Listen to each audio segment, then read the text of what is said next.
तो दोस्तों cruise ships को लेकर आप सबके मन में बहुत से सवाल आते होंगे कि आखिरकार ये शिप डूबता क्यों नहीं है और आखिरकार ये जहाज सीधे खड़े कैसे रह पाते हैं। तो दोस्तों अगर आप भी ऐसी बातें सोच रहे हैं तो इस वीडियो को लास्ट तक जरूर देखें। तो सबसे पहले आप लोगों को जान लेना चाहिए कि क्रूज शिप्स को लेकर इन्हें बहुत ही खास तरीके से बनाया जाता है। तो अब आपको बताते हैं कि ये कुछ इस प्रकार बनाया जाता है कि अगर ये 60 डिग्री झुकने के बाद भी ये गिरता नहीं है और ये 50 फीट ऊंची लहरों तक भी टिके रह सकते हैं। लेकिन दोस्तों अगर समुद्र में तूफान आ जाए और लहरों में उथल फुथल होने लगे तो ऐसी सिचुएशन में जहाज चलता रहेगा और ऐसी सिचुएशन में डूबेगा नहीं, क्योंकि इन्हें बनाने से पहले इनका एक मॉडल तैयार किया जाता है और इन्हें हर सिचुएशन में परखा जाता है कि इसे ऐसे सिचुएशन में कैसा काम करेगा। और दोस्तों जहाज का मात्र 30 फीट का हिस्सा ही समुद्र के नीचे होता है और बाकी का हिस्सा ऊपर होता है। ये पूरे जहाज का मात्र 10% ही हिस्सा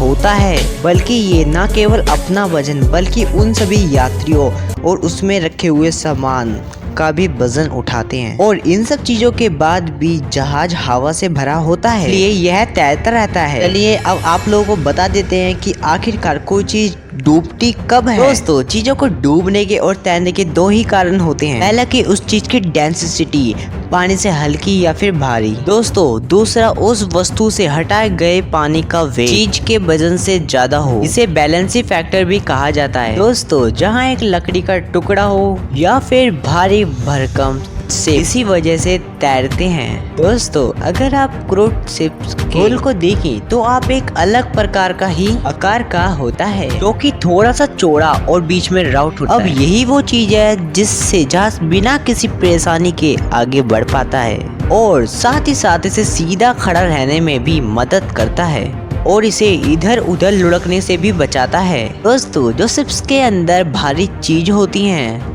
जैसे इंजन, वेस्ट मटेरियल, पानी और फ्यूल वगैरह, उसे जहाज के सबसे नीचे भाग में रखा जाता है, जिससे जहाज का निचला हिस्सा भारी हो जाता है। जहाज भले ही पानी के ऊपर चलता है लेकिन इसका ग्रेविटी केंद्र पानी के बहुत ही अंदर होता है, जो कि जहाज को खड़ा रहने में मदद करता है। और यही एक साइंटिफिक रीजन है जिसके कारण जहाज खड़ा रह पाता है। और जहाज के निचले हिस्से में ब्लास्ट टैंकर लगे रहते हैं, जो कि एक कंटेनर की तरह होते हैं और जहाज को सीधा रहने में मदद भी करते हैं। जब जहाज एक तरफ झुक जाता है तो ब्लास्ट टैंकर का पानी दूसरी साइड चला जाता है और ये जहाज को बैलेंस रख पाता है। दोस्तों इस जहाज के अंदर एक दो नहीं बल्कि बहुत से ब्लास्ट टैंकर मौजूद होते हैं और अगर रग व्यूज आ जाए तो वो साधारण लहरों से 2 गुना बड़ी हो सकती हैं और वो जहाज को पलटने का भी दम रखती हैं और वो इसे कहीं से भी टक्कर मारकर गिरा सकते हैं। और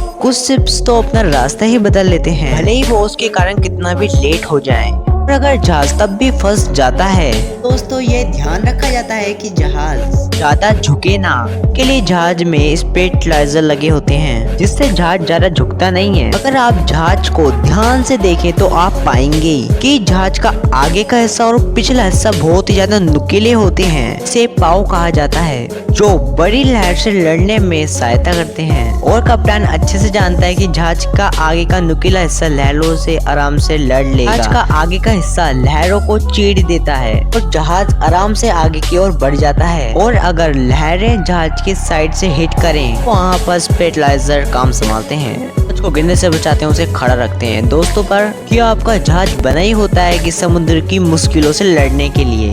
और अगर कोई समस्या भी होती है तो क्रू मेंबर को रेस्क्यू करने के लिए तैयार कर दिया जाता है। दोस्तों आपको चिंता करने की कोई बात नहीं। तो दोस्तों आज के लिए सिर्फ इतना ही। दोस्तों कमेंट में ज़रूर बताएं कि आपको ये वीडियो कैसी लगी और वीडियो को अपने दोस्तों के साथ भी ज़रूर शेयर करना। वीडियो को लाइक करो, चैनल को सब्सक्राइब करो। Thanks for watching this video.